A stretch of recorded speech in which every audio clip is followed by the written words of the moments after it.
आहे. माझ्या सर्व आदरणीय गुरुजनांना, मान्यवरांना आणि समोर बसलेल्या तमाम देशप्रेमी मित्र मैत्रिणींना आजच्या स्वातंत्र्य दिनाच्या हार्दिक हार्दिक शुभेच्छा. आज 15 ऑगस्ट आपल्या भारताचा 80वा स्वातंत्र्य दिन. मित्रहो, 1947 साली याच दिवशी आपल्या भारताने महात्मा गांधी यांच्या नेतृत्वाखाली पारतंत्र्याच्या शृंखला तोडून स्वातंत्र्याचा नवा सूर्य पाहिला. भगतसिंग, राजगुरू, सुखदेव, पंडित नेहरू, क्रांतिकारक आणि देशप्रेमी व्यक्तींनी आपल्या प्राणाची आहुती दिली. त्या सर्व हुतात्म्यांना मी एकदा विनम्र अभिवादन करतो. मित्रहो, क्रांतिकारकांच्या रक्ताने हा इतिहास लिहिला गेला. देशासाठी प्रत्येक वीर लढला.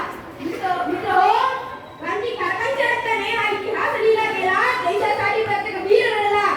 त्यांच्या या त्यागाला करूया मनापासून सलाम. त्यांच्या या त्यागाला करूया मनापासून सलाम. ज्यांच्यामुळे हा तिरंगा आकाशात फडकला, आकाशात फडकला. मित्रहो, आपल्या भारताला स्वातंत्र्य होऊन कित्येक वर्ष झाली. आपला भारत जगाच्या पाठीवर विविध क्षेत्रामध्ये नवनवीन शिखरे गाठत आहे. परंतु या स्वातंत्र्य दिनाच्या पवित्र दिवशी एक नागरिक म्हणून आपण स्वतःला एक प्रश्न विचारूया. आपण खरोखर सगळ्या पारतंत्र्यातून मुक्त झाला आहोत का? आजही आपल्या भारतासमोर विविध समस्या आहेत.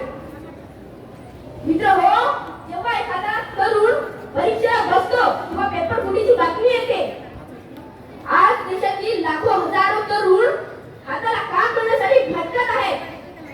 या भ्रष्ट व्यवस्थेमुळे आणि पेपर फुटीमुळे आपल्या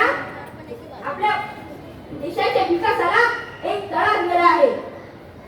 मित्रहो, आणि दुसरीकडे चालत आलेला शतकानुशतके धर्म, जातीभेद आणि धर्मनिरपेक्ष जातीभेद हा आपल्या एकात्मतेला तडा जातो. जेव्हा माणसाला माणसापासून वेगळे केले जाते, त्याही एका जातीच्या आणि क्लिष्ट धर्माच्या मुद्द्यावरून, तेव्हा आपल्या एकात्मतेला आणि भारताच्या विकासाला तडा जातो. इस देश की माटी में हम सब एक समान है. मित्रों, इस देश की माटी में हम सब एक समान है.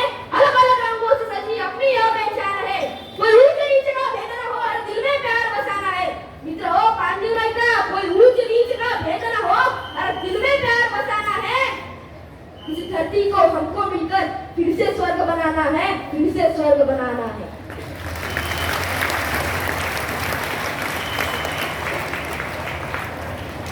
मित्रहो, या अनेक समस्यांवर आणि आव्हानांवर आपल्याला मात करायची असेल तर आपल्याकडे एकच मंत्र आहे, तो म्हणजे आपले भारतीय संविधान.